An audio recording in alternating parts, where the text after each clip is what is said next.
Ang tindi ng ating balita dito ngayon mga crypto. Sabi po sa title ng balita natin dito kay Times Tabloid, Analyst says XRP and XLM will make millionaires in 2 to 3 months. And here's why. Meron pong isang sikat na crypto analyst at siya po ay si Steph is Crypto. At siya po ay nag-share ng isang side-by-side chart comparison ni XRP at XLM sa daily time frame. At ang kanyang prediction, sinasabi niya na ang dalawang asset na ito, si XRP at XLM, ay kayang makagawa ng napakaraming milyonaryo sa loob ng susunod na 2 hanggang 3 buwan. Alam ko na kapag naririnig natin ang mga ganitong hula o predictions, ang unang pumapasok sa isip natin ay baka hype lamang ito. Pero kapag tiningnan natin ang mga fundamentals at ang mismong future, mismong structure po pala ng market ngayon, makikita natin na may seryosong basihan ang kanyang sinasabi. Si XRP at XLM ay matagal ng magkakonektang assets. At sa pagkakataong ito, pareho silang nagpapakita ng isang pattern na parang sumasabog na bulkan na matagal nang natutulog. Kaya sa video na ito ay pag-uusapan po natin ang bawat detalye ng balitang ito. Titignan natin kung bakit nga ba magkapareho ang takbo ng kanilang mga charts, ano ang mga malalaking institutional developments na naganap nitong mga nakaraang araw lang at kung paano tayo pwedeng mag-position sa paparating na malaking galaw nito. Pero bago po tayo magpatuloy ay silipin po muna natin ang chart ni XRP at saka XLM dito. Si XRP ay naglalaro po sa presyong 1.3426 sa ngayon at kitang-kita natin na biglang ang umangat itong si XRP. Yung candlestick kahapon na isa pong bearish candlestick at inaasahan po natin na babagsak o magpapatuloy sa pagbagsak ay biglang nagbago. Sa madaling salita is nagbago ang ihip ng hangin at umaangat na ngayon ang presyo ni XRP. At base sa ating indicators dito, nanghina na po ang mga mabilis na nanghina ang mga bears, yung mga sellers. Kaya masasabi ko po na mataas ang chances na mukhang magkakaroon tayo ng rebound dito. Yan, lalong-lalo na kung magagawang lampasan ni XRP ang ating downward resistance trend line dito. Yung resistance natin na 1.3211 ay muling nabasag. Kaya ito na po ngayon ay nagsisilbing isang major resistance po ulit. Ayan.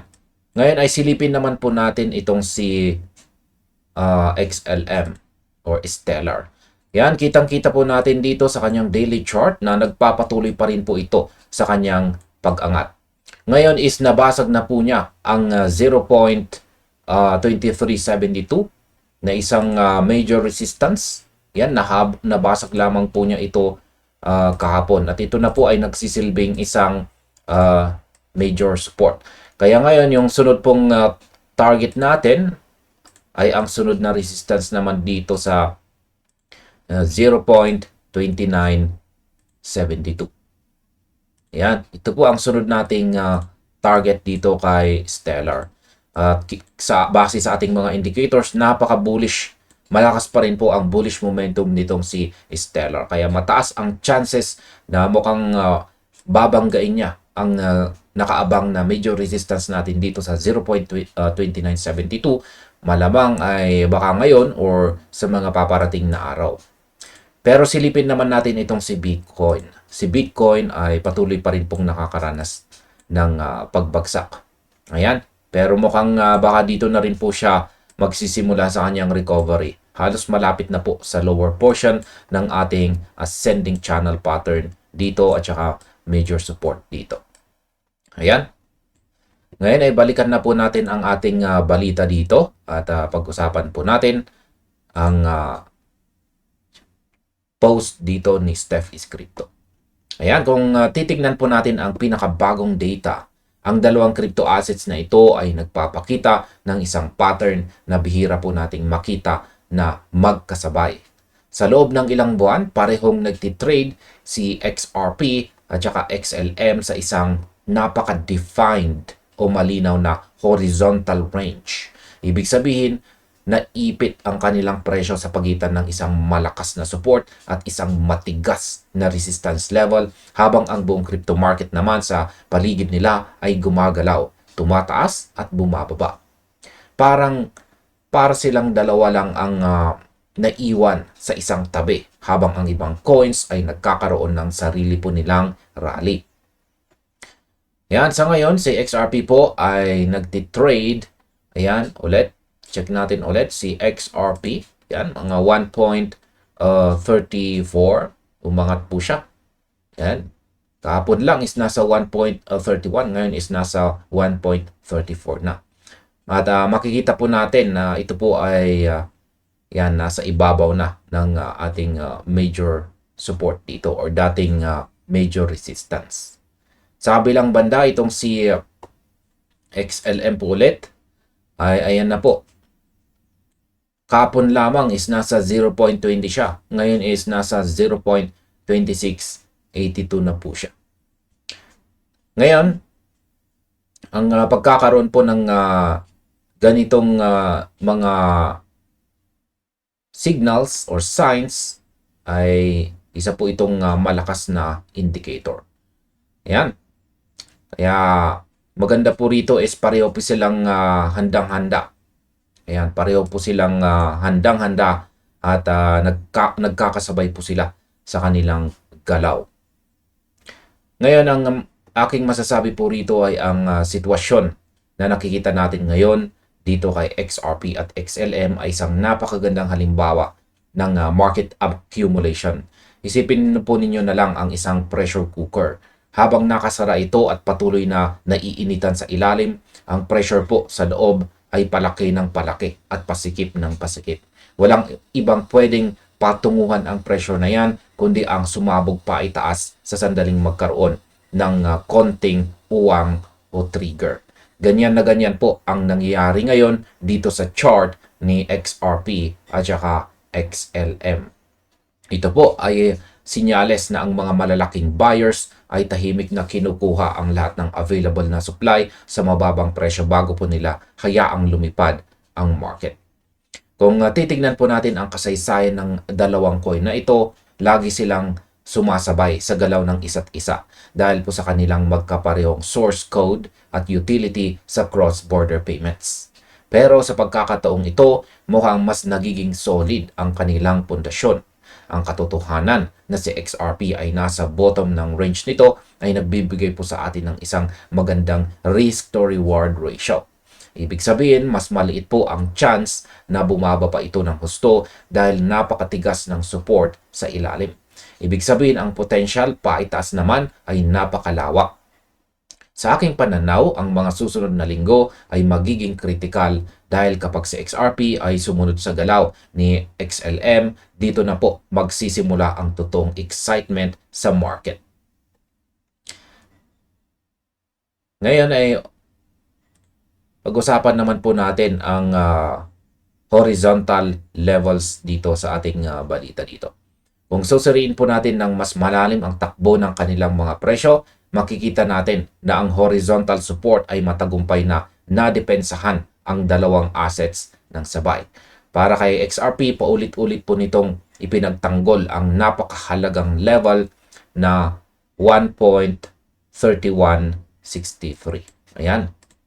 1.3163 level multiple times. Check po natin yung ating chart. Ayan, sa atin is nasa 1.3211. Ayan. Sa bawat pagkakataon po na tinatangka ng mga bears na ibaba ang presyo, laging may sumasalo rito. Ganito rin ang ginawa ni XLM malapit naman sa presyong 0.1450. Ayan, 0.1450. Ang yan po ay yan po yung ilalim ng ating pattern dito. Isang descending triangle pattern. Yan ang nangyari bago po tuluyang umakyat ang kanyang presyo or sumabog. Ayan, ang taas ng kanyang naranasang pagsabog. Mayroon ding tinatawag na dashed midline sa bawat chart. Ayan ang dash, midline sa bawat chart dito ni Steph is Crypto. Ayan po, yung nandito sa gitna. Ayan, eksaktong gitna or midpoint ng buong trading range. Ito po ang level na matagal na pinaghirapan ng dalawang asset na malampasan at panindigan sa nakalipas na buwan. Pero dahil sa isang malaking announcement kamakailan, ang XLM ay nakaranas na ng isang seryosong breakout at nagawa po nitong lampasan ang midline na ito. Ayon sa analysis, ang katulad na breakout pattern na ito ay inaasahan ding mangyari dito po kay XRP. At ang projected target kapag pumalo na ito pa ay taas ay pwede pong magdala sa presyo ng XRP patungong $1.9. Ayan, highlight lamang po natin. That could take toward $1.9. Dahil sa XLM ay komportabling nagtitrade na ngayon sa 0.26 at naghahanda para sa isang mas malaking upward movement, naniniwala po ang maraming experts na ang kombinasyon ng dalawang ito ang magiging mitsa para sa susunod na wave ng crypto millionaires sa loob ng 60 hanggang 90 days. Ngayon sa aking opinion, ang pag-reclaim ni XLM sa kanyang mga nakaraang matitigas na levels ay ang matitigas na levels ay ang pinakamagandang senyales na pwede po nating makuha para kay XRP. Sa trading, may tinatawag po tayong leading indicator at sa pagkakataong ito, si XLM ang nagsisilbing advance guard. Kung nagawa po ni XLM na basagin ang horizontal channel na nagpahirap po sa kanya simula pa noong February crash, ayan po, walang dahilan para hindi ito magawa ni XRP. Ang support po ng XRP ay napatunayan na napakatatag at ang katotohanang ilang beses itong tinamaan pero hindi nabasag ay nagpapakita na may malaking pader ng buy orders na nakabantay doon. Ang target naman na $1.9 para kay XRP ay hindi isang imposibleng numero. Sa katunayan, kapag nalampasan natin ang midpoint ng kasalukuyang range, ang daan patungong $1.9 ay magiging napakabilis dahil wala nang masyadong harang o major sell walls sa area na iyan. Ang kailangan lang natin ay ang tamang volume at saka momentum.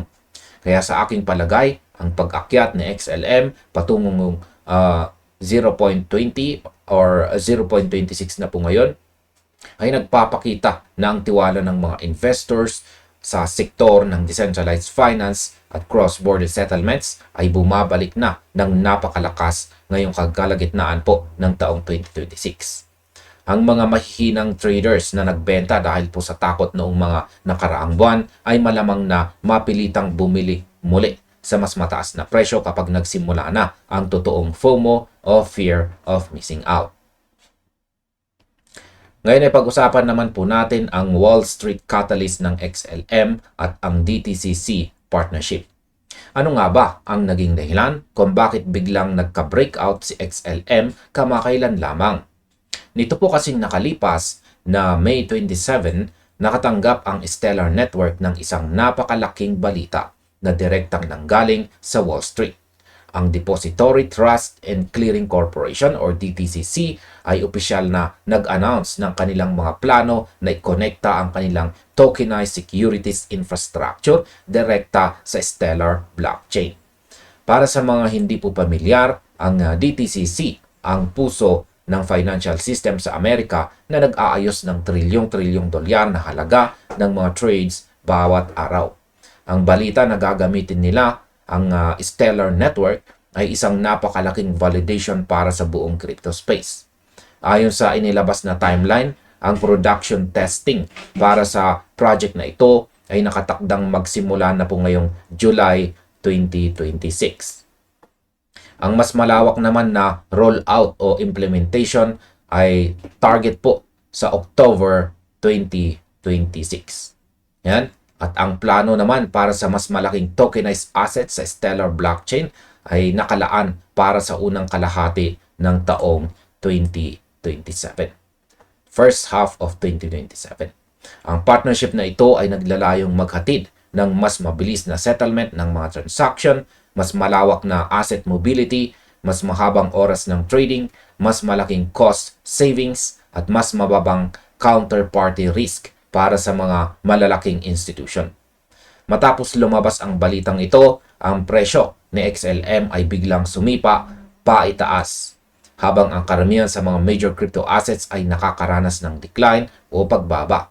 Ang ganitong klaseng kakaibang galaw ng presyo ay nagpapakita na may tunay at organic na institutional demand sa background. Sa aking opinyon, ang partnership po ng DTCC at ng Stellar ay hindi lang basta ordinaryong partnership. Ito po ay isang game changer. Isipin ninyo mga ka-crypto, ang isang institution na may hawak ng halos lahat ng securities at stock settlements sa Wall Street ay magpapatakbo ng testing sa loob lang ng 2 buwan. Partikular po sa July ngayong taong 2026. Ito ang dahilan kung bakit sinasabi ng analyst na sa loob ng 2 to 3 months ay marami ang magiging milyonaryo. Ang market ay laging gumagalaw ng mas maaga batay sa mga paparating na malalaking events o yung tinatawag po nating pricing in the news.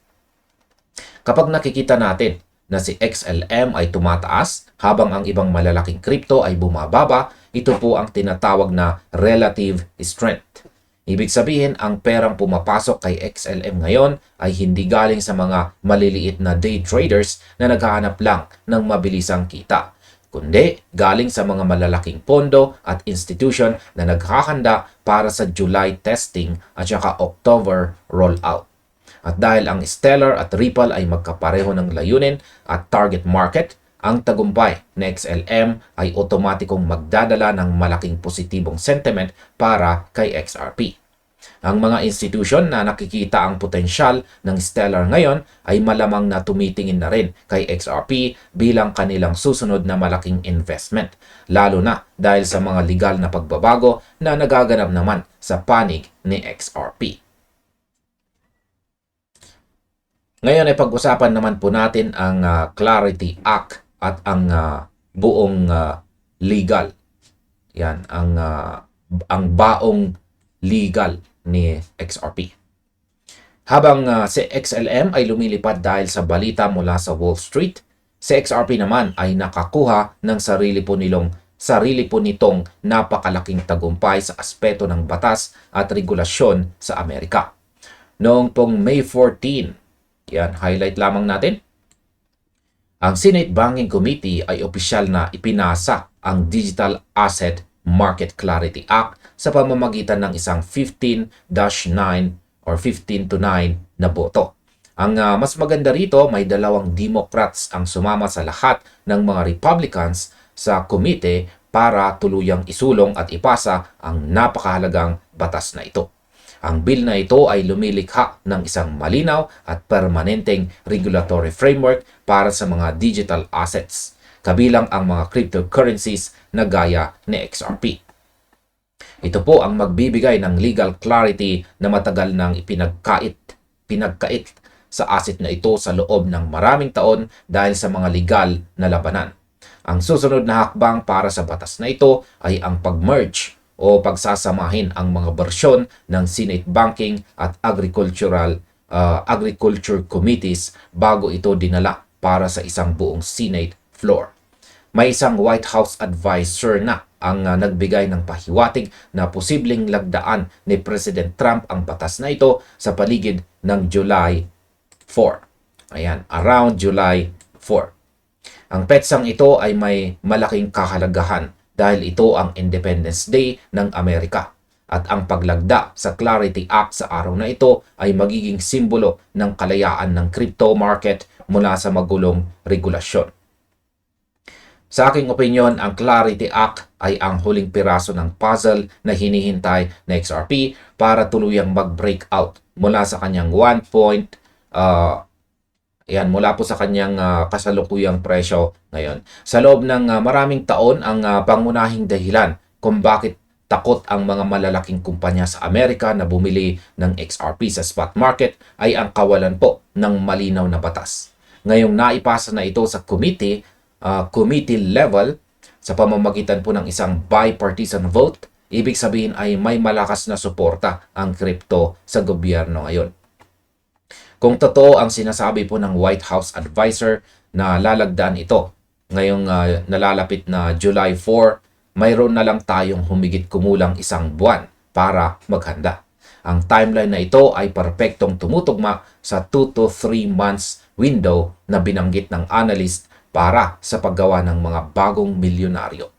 Kapag naging opisyal na po ang batas, kapag naging opisyal na batas na po ang Clarity Act, ang mga pinto ng institutional capital ay magbubukas ng sabay-sabay.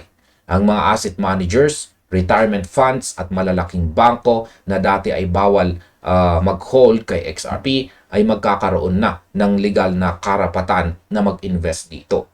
Ito po ang magiging mitsa ng isang dambuhalang supply squeeze na pwedeng magdala sa atin ng mabilis patungong $1.9 na target or higit pa.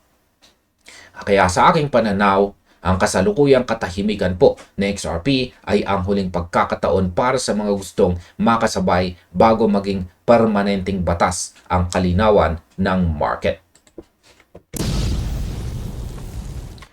Pag-usapan naman po natin ang converging signals at ang historic timeline. Kung titignan po natin ang kabuuang sitwasyon, makikita po natin ang tinatawag na converging signals. Ito ang pagkakataon kung saan ang technical na aspeto ng chart at ang mga pangunahing balita o fundamentals ay nagtatagpo sa iisang punto. Parehong nagpapakita ng magkaparehong istruktura ang mga charts ng dalawang assets at pareho po silang may hawak na sariwa at napakalaking institutional catalyst ngayon. Si XLM ay mayroon ng kumpirmadong pakikipagtulungan sa DTCC na magsisimula po ng testing sa July. Habang sa XRP naman ay may Clarity Act na inaasahang maging ganap na batas sa parehong buwan. Sa XLM ay nagsimula na sa kanyang kaunting pag-akyat or tuloy-tuloy po pala na pag-akyat. At sa sandaling sumunod na itong si XRP at magsama ang kanilang puwersa, ang mga susunod na buwan ng taong 2026 ay posibleng maging isa sa pinaka-historic na panahon sa buong kasaysayan ng cryptocurrency market. Ang pagkakasabay ng mga timelines na ito ay hindi po isang tsamba. Ito po ay isang maayos na pagkakatugma ng development ng technology at ng mga legal na pagbabago sa buong mundo. Sa aking opinyon, napakahalaga po na maintindihan natin kung paano po gumagalaw ang malalaking pera sa market. Ang mga institution ay hindi po bumibili dahil lang sa emosyon o dahil may nakita po silang post sa social media. Sila ay bumibili dahil may nakikita po silang malinaw na roadmap at proteksyon mula sa batas. Ang pagkakaroon ng DTCC partnership sa Stellar at ang pagpasa ng Clarity Act para kay XRP ay ang dalawang pinakamalaking haligi ng institutional adoption na nakita natin ngayong taon. Kung titingnan po natin ang takbo ni XLM, malinaw na nauna na itong gumalaw dahil ang balita nito ay may partikular na petsa ng testing na magsisimula po sa July 2026. Sa XRP naman ay kasalukuyang naghihintay ng huling pirma. At ito ang dahilan kung bakit may pagkakataon pa ang mga gustong sumabay sa kasalukuyang presyo nito ngayon. Sa aking sariling pagsusuri, kapag ang dalawang signals na ito ay tuluyan ng nag-converge o nagtagpo sa darating na July, ang market momentum ay magiging napakalakas na kahit ang mga pinakamalaking resistance levels ay madaling mababasag. Ito ang dahilan kung bakit ang 2 to 3 months timeline ng analyst na si Steph is Crypto dito ay may napakataas na probability na magkatotoo. Ang mga traders na may sapat na pasensya na dumaan sa monthly consolidation ay sila ring makakakuha ng pinakamalaking gantimpala kapag nagsimula na po ang distribution phase ng smart money. Sa kabuuan, ang analysis po na nagsasabing si XRP at XLM ay makakagawa ng mga bagong milyonaryo sa loob ng 2 to 3 months ay hindi lamang ito basta hula, kundi isa po itong konklusyon batay sa mga solid data at tunay na kaganapan sa mundo ng finance. Ang magkaparehong price structure ng dalawang assets ay nagpapakita na tapos na ang panahon ng mahabang accumulation at handa na ang market para sa isang malaking pagbago ng direksyon. Si XLM ay mayroon na pong malakas na Wall Street catalyst sa pamamagitan ng DTCC tokenization project na magsisimula ngayong July at magpapatuloy hanggang October at saka 2027. Ang XRP naman ay may hawak na napakalaking alas dahil sa paparating na pirma ni President Trump para sa Clarity Act na magbibigay ng tuluyang legal freedom sa asset na ito.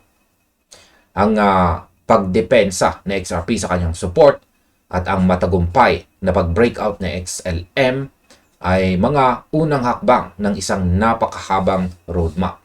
Ang susunod na target para kay XRP na $1.9 ay ang unang destinasyon bago ang mas malawak na price appreciation. Ang pinakamahalagang aral po dito ay ang kahalagahan ng tamang timing at pag-unawa sa galaw ng mga malalaking institution. Kaya manatili po tayong disiplinado sa ating mga plano.